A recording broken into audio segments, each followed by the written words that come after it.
President Joe Biden আমলে 2022 সালের ফেব্রুয়ারিতে রাশিয়ার আক্রমণের পর থেকে ঠোঁট ফুলে গেছে। সামরিক ও অর্থনৈতিক উভয় চালিয়ে দিবে কিন্তু না বাবা। বিলিয়ন ডলার সহায়তা দিয়েছে। এছাড়াও সর্বশেষ প্যাকেজে যন্ত্রাংশ, আনুষঙ্গিক সরঞ্জাম, পরিষেবা, প্রশিক্ষণ এবং পরিবহন অন্তর্ভুক্ত রয়েছে।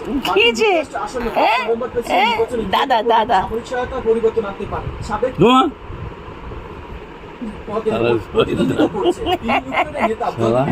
পৃথিবীর সর্বশ্রেষ্ঠ যতবারই জেলেনস্কি মার্কিন যুক্তরাষ্ট্রে আসেন তিনি 100 বিলিয়ন ডলার কেমনে রাগ করেছে।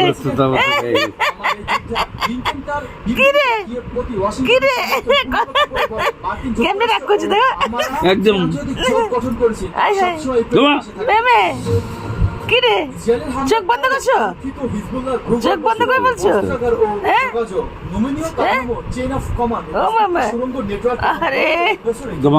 আরে বিশাল গড়ে তোলার কারণ